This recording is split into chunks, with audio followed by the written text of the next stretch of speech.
Hello नमस्कार दोस्तों।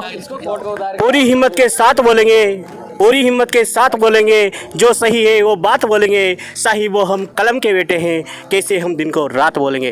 दोस्तों आज आपने यहाँ पर जो कार्यालय है किशोरपुरा का, वहाँ पर सीसीएफ के कार्यालय पर वन कर्मियों का जो धरना है वो जारी है। और ये धरना इसलिए जारी है क्योंकि आप खुद सोचो, हम यहाँ पर राजनीतिक मुद्दा नहीं कर रहे, लेकिन फिर भी आप खुद सोचो, एक मंत्री को फ़ोन का बिल 5,000 रुपये दिया जाता है, उसी वनकर्मी को एक महीने का भत्ता 50 रुपये दिया जाता है, साइकिल का भत्ता। जबकि जियो का रिचार्ज आज के टाइम पे भी अपन देखें वर्तमान की परिस्थिति में 749 रुपये में जियो का रिचार्ज होता है, तो उसको महीने के 5,000 रुपये किस लिए दिए जाते हैं। ये एक विचारणीय विषय है। इसी बात को लेकर, छोटी छोटी बातों के लेकर यहाँ पर 15 सूत्रीय जो मांग रखी गई है, वो मांग इनकी हर तरह से जायज़ है। और जायज़ क्यों है? क्योंकि आप उन 15 सूत्रीय मांगों पर अगर गौर करते हैं तो सबसे जो बात समझ के सामने आती है हमारे, जैसे एक कर्मचारी को मात्र 50 रुपये महीने के 50 रुपये उसको भत्ता दिया जाता है। ये एक बहुत हास्यास्पद विषय है। इसके क्रम में हमने यहाँ पे कुछ बाइट्स अभी हम लेंगे। यहाँ पे वनकर्मी हमारे साथ, यहाँ के मंडल के अध्यक्ष बुद्धराम जी जाट है, इनकी पूरी टीम हमारे साथ है। हमारे साथ यहाँ के जो एनजीओ है, जो सारे यहाँ पे पर्यावरण के लिए काम करते हैं, वो सभी हमारे साथ हैं। मैं सरकार से एक ही गुजारिश करना चाहूँगा कि सभी हम इस माटी के हैं। भारत भूमि पर जब भी इसके वर्चस्व पर जब भी आँच आती है तो यही योद्धा वहाँ पर खड़े रहते हैं, लेकिन आज इन्हीं योद्धाओं के ऊपर आँच आई है। तो हम भारत के नागरिक होने के कारण न सिर्फ पर्यावरण प्रेमी को, बल्कि भारत के हर नागरिक को, यहाँ के हिंदुस्तान के हर नागरिक को इनकी सुरक्षा के लिए, क्योंकि आज महंगाई का दौर है और महंगाई इतनी बढ़ गई है, क्यों महंगाई आसमान छू रही है, तो इनका भी हर प्रकार की मांग इनकी जायज़ है। एक आईएएस और आईएफएस दोनों का जब आप लेवल समान समझते हो तो दोनों की मांगे भी समान होनी चाहिए और दोनों को जो सुविधा मिलती है वो सुविधा समान मिलनी चाहिए। एक आरएएस को जो आप सुविधा दे रहे हो वो एक आरएफएस को भी आप सुविधा दो। एक पुलिसकर्मी को आप जो सुविधा दे रहे हो, जो पुलिसकर्मी हमारी सुरक्षा के लिए काम करता है, ये अपने जंगल के लिए। तो ये विभाग का प्रदर्शन किस संदर्भ में जारी है? ये पर्टिकुलर संयुक्त संघर्ष समिति का जो आदेश मिला उसके अंतर्गत अपने अधीनस्थ वन कर्मचारी संघ, वाहन चालक संघ और श्रमिक संघ, उसके अलावा सर्वेयर शाखा, इन चारों को मिलाकर संयुक्त संघर्ष समिति के बैनर के तले यहाँ ड्यूटी पर रहते हुए वनकर्मी कार्य का बहिष्कार कर रहे हैं। ये कार्य का बहिष्कार इसलिए किया जा रहा है कि एक तो वेतन मांग की विसंगति जो तकरीबन पिछले 10 साल से हैं उससे हम लड़ाई लड़ रहे हैं। तो एक तो मेन वेतनमान हमारा जो डिफरेंस है तो वो क्लियर होना चाहिए। उसके अलावा हार्ड ड्यूटी अलाउंस, जंगल में आज वनकर्मी 24 घंटे ड्यूटी कर रहा है, कोई ड्यूटी का टाइम निर्धारित नहीं है, 6 बजे से 9 बजे तक रात्रि के। उसके अलावा रात को भी कोई रेस्क्यू खोला जाता है, तो कभी कोई टाइम फिक्स नहीं है। आज दिन तक कोई ऐसा सर्कुलर नहीं है कि जिसके अंदर वन रक्षक की ड्यूटी का कोई होवर फिक्स हो, ड्राइवर का फिक्स हो या कोई वर्क चार्ज कार्मिक उसका फिक्स हो।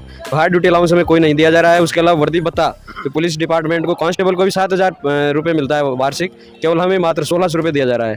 गश्त के नाम पर केवल 50 रुपये साइकिल भत्ता दिया जाता है, जो कि एक हास्यास्पद स्थिति को दर्शाता है। जी, आपकी जो 15 सूत्रीय मांग है, इसको लेकर के आपके अधिकारियों का क्या रुख है?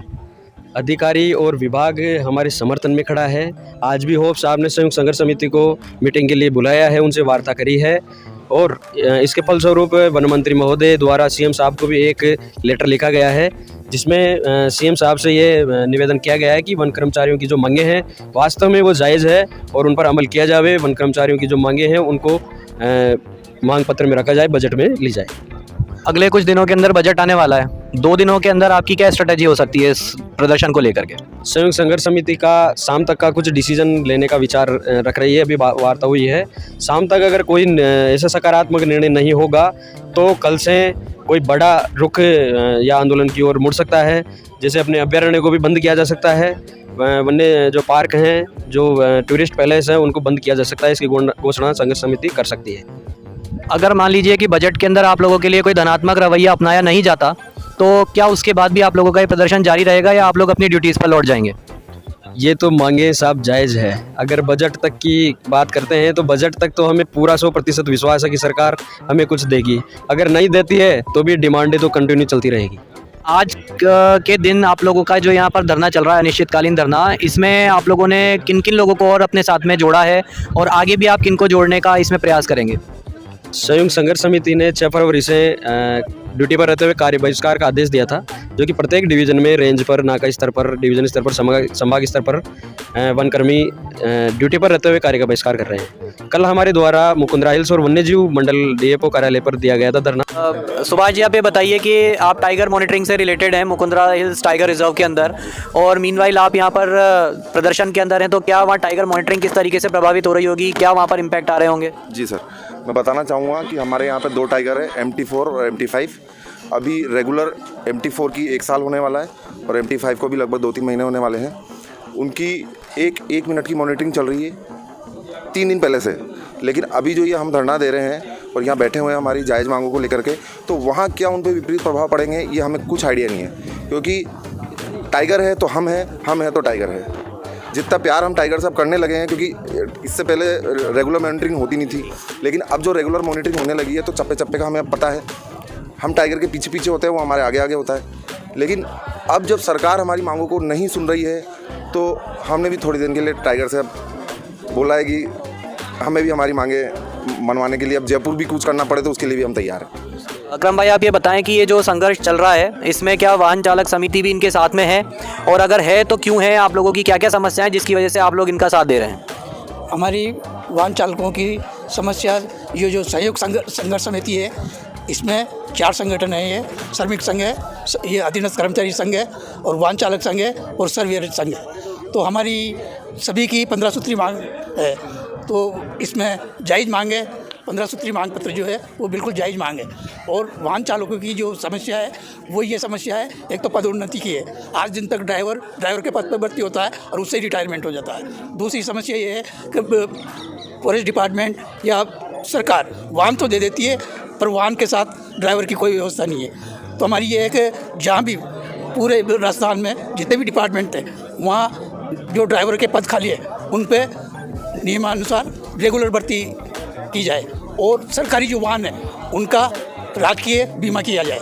आज दिन तक सरकारी वाहन का कोई बीमा नहीं होता है, तो उसका नुकसान या तो ड्राइवर को, या फिर जो हमारे जो अधीनस्थ जो बैठते हैं कर्मचारी भाई अधिकारी जो भी है वही उसको आह्वान करते हैं। ज़्यादातर ड्राइवर के ऊपर ही आती है लाइबिलिटी। तो हमारा ये है कि वाहन का बीमा भी होना चाहिए, और जितने भी पद जो खाली है उनमें रेगुलर भर्ती की जाए, ताकि जो सरकारी वाहन नए आ रहे हैं उनकी सुरक्षा हो, उनकी देख रेख हो, और आगे भी अच्छी तरह से वो मेंटेन हो सके। बताइए कि जब आप सब लोग यहाँ पर हैं, पूरा डिवीज़न, पूरा स्टाफ यहाँ पर है आप लोगों का, तो आप लोगों की अनुपस्थिति में उस जंगल के अंदर क्या क्या किस तरह की समस्याएं आ रही होंगी? जंगल में देखो बहुत सारी समस्याएं हैं, जैसे अवैध खनन है, खनन माफिया अवैध खनन करते हैं। उसके अलावा कटान की समस्याएं हैं, अवैध कटान, वन्य जीव रेस्क्यू, इनमें बहुत समस्याएं ऐसी आती है। राजस्थान में लगभग दिल्ली के 100 से ऊपर रेस्क्यू होते होंगे, जिनमें पैंथर तक शामिल है, कोबरा वगैरह हैं, पाइथन वगैरह हैं। इसके अलावा जो अतिक्रमण के सबसे ज़्यादा मामले होते हैं, मौका देखते ही लोग ज़मीनें अब रही नहीं रहे, तो प्रेशर बहुत बढ़ गया है जंगल पे, तो अतिक्रमण के मामले हैं। तो ऐसी समस्याएं, बहुत सारी समस्याएं हैं जो मतलब वन विभाग फेस कर रहा है इस समय, और उसके लिए वन कर्मियों का जंगल में होना बहुत ज़रूरी है। बिल्कुल वन कर्मी जंगल में रहेंगे तभी ये बच पाएंगी। अगर ये कार्य बहिष्कार ऐसे ही चलता रहा, सरकार ने मांगे नहीं मानी, तो आने वाले समय में ये समस्याएं बढ़ने वाली हैं।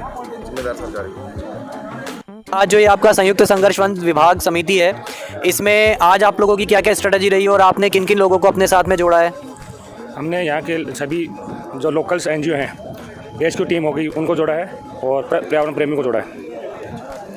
और आगे आने वाले दिनों में अगर आपका ये मांगे बाय द वे पूरी नहीं होती हैं और आपको ये कंटिन्यू रखना पड़ता है संघर्ष, तो आप इसमें और क्या क्या लोगों को या और किन समितियों को जोड़ने का विचार कर रहे हैं? हम इसके अंदर आल पब्लिक को जोड़ने का विचार करेंगे। आज हम मुख्य वन संरक्षक वन्यजीव और मुकुंदरा का जो राष्ट्रीय चंबल घड़ियाल अभ्यारण्य है, उसके कार्यालय के बाहर वन विभाग के कर्मचारियों द्वारा अपनी 15 सूत्री मांगों को लेकर जो धरना दिया जा रहा है, उसके समर्थन में हम लोग यहाँ आए हुए हैं। और हमारे जो भी पर्यावरण संगठन हैं, चाहे वो जल बिरादरी हो, मुकुंदरा बाघ चीता मित्र हो, हम सबका इनके आंदोलन को समर्थन है। और हमारा मानना है कि यदि वन विभाग के कर्मचारियों को इस तरीके से आंदोलन करना पड़े तो ये सरकार की घोर असफलता है, क्योंकि पुलिस और वन विभाग ये सरकार की ऐसी व्यवस्थाएं हैं जो है कि इमरजेंसी में भी चालू रहती है।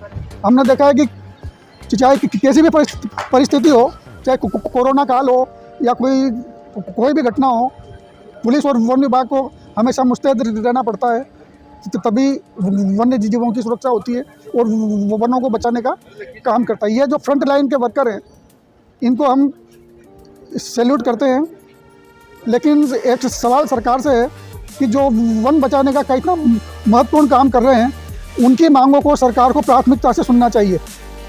यदि ऐसा नहीं करती है तो हम ये मान के चलते हैं कि ये केवल वन कर्मचारियों के साथ ही नहीं, बल्कि पूरी वन संपदा के साथ एक तरीके से अन्याय होगा। और जब ये पर्यटन सीजन है, यदि पर्यटकों के सामने इस तरीके का मैसेज आता है कि मुकुंदरा वाइल्ड लाइफ के कर्मचारी, रणथंभौर के कर्मचारी, सरिस्का वन विभाग के कर्मचारी यदि इस पर्यटन सीजन में आंदोलन कर रहे हैं, तो ये सरकार के लिए बहुत गंभीरता का विषय है और इसको चिंतन करते हुए इनकी मांगों को प्राथमिकता से पूरा करना चाहिए और हम सब पर्यावरणविद इनके साथ